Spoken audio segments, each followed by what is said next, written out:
So you got yourself an invite to a D&D Beyond game, disturbing your times watching videos of cute cats and cute dogs.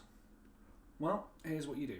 Well, what am I going to do here? Well, you're going to sign in with either Google, Twitch, Apple, or if you want, you can make your own create account. You know, doing the same, you can add, say, a Google, an Apple, or something similar to make the D&D account. Once you've done that, you want to refresh the link, and then you'll be invited to the campaign. This campaign's name is here. It's known as Adventure in this case. If you haven't made a character yet, you want to be able to click that Create a Character button and make yourself a character.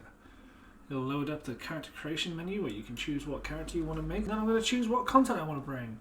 So typically, if we want to have everything, you want to click absolutely everything. But I think the good starting ones will probably be Homebrew, Critical Role, and non-core, along with the Magic the Gathering and the Eberron content. Now you can go down here, you see if there's optional class features you want to add. Do you want to have those? You want to have customized origins?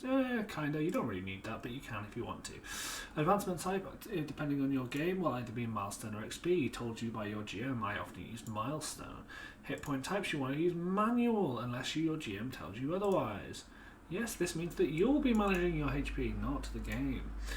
After that, encumbrance, if that matters to you, you'll have that on. Oftentimes you probably just want to leave these. Ignoring coin weight is also valid. Next you want to go to race. Depending on your class and your race, you may want to pick one of these many thousand billion races. Perhaps you're playing a custom one, where if that's the case, you want to ask your dungeon master to input that in. But if you've got the same stats as something else, you can just click that one instead. So if we go that, boom, boom. Easy. Then we pick what race, what class you are. Perhaps it's this. And then you pick what level you are with this. Say this. And it'll prompt you for each of these with each of these blue exclamation marks to tell you exactly what you need to do to finish your character. So that's all easy peasy.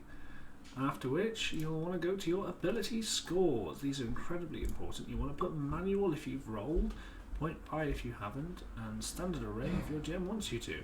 So use the rolled, and then based on what you have, you input them here. Now don't apply your racial benefits, don't treat this like your racial benefits are affecting your stats. You want these to be before any benefits that you may or may not have. So, for instance, if you get a +2 to your constitution and your character who you're transferring over has 16 as their constitution in total, you want to put 14 here because it will calculate it down here in the bottom. The total values that will be on your character sheet will be shown in each of these wonderful places. And you can also modify and edit them based on if there's some shenanigans in the game. Make sure that these are done properly. After that you get to the description. You think, oh, that means nothing, but in fact it does, because you need to have your background. Perhaps you have a criminal background, you want to add that to it. You want to select whatever dragon chest set you have.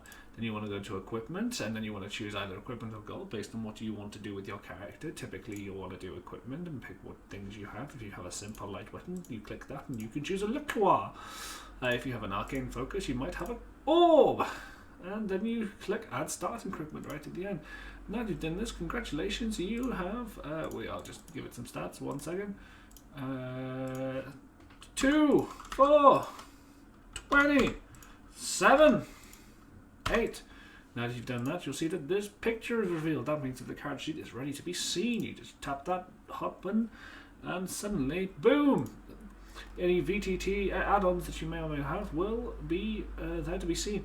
You can now see here is the D&D Beyond. It's got all of your handy-dandy stuff. You've got your stats, your skills, your strength, and all abilities, your attacks, your actions, bonus actions, reactions, others, your spells, equipment, features and traits, descriptions, notes, extras, your hit points, which you can change at any moment. And that's about it.